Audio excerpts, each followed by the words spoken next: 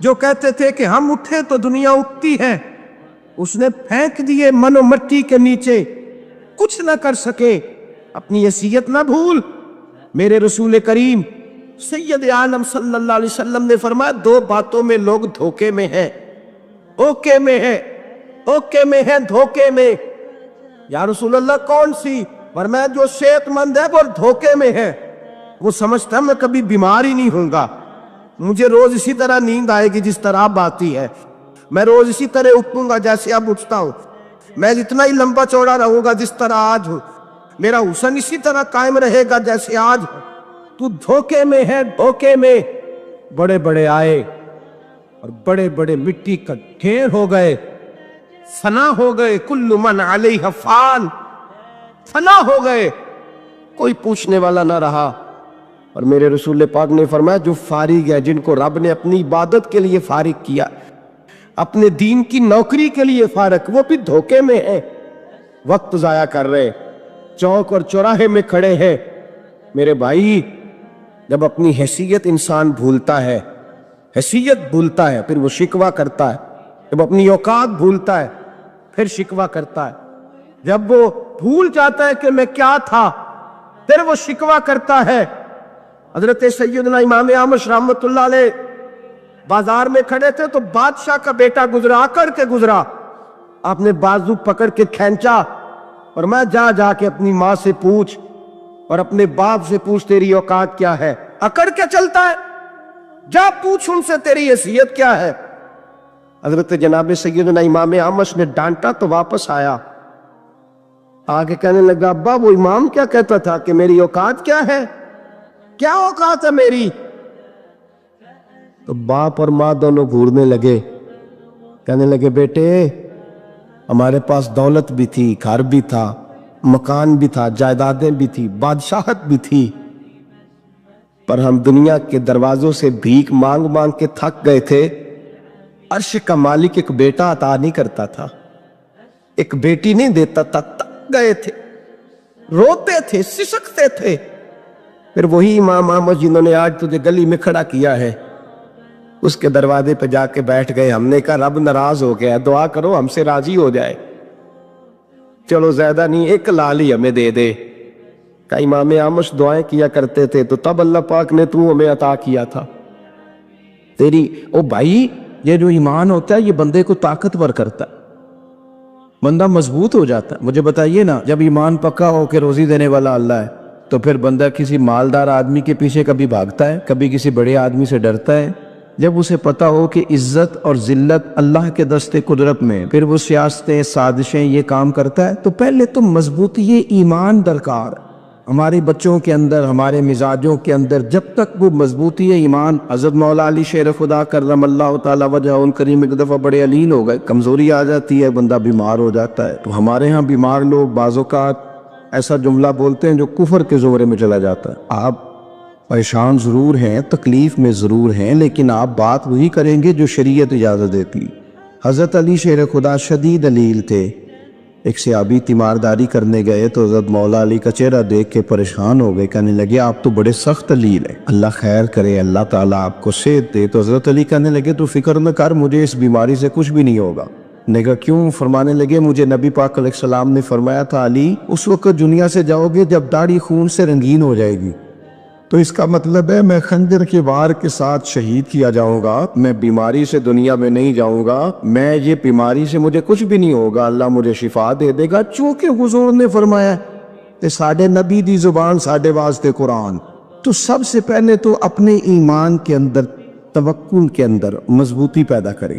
مسلمان دیکھو نا، نماز پڑھنے سے روزی میں برکت ہوتی ہے، تو پھر اس کا مطلب یہ ہے کہ جب ٹائم آئے نا نماز کا تو گاہک جتنے مرضی کھڑے ہوں پھر دکان بند کرنی چاہیے، پھر نماز پڑھنی چاہیے، کیونکہ روزی تو اللہ نے دینی ہے، گاہکوں نے تو دینی۔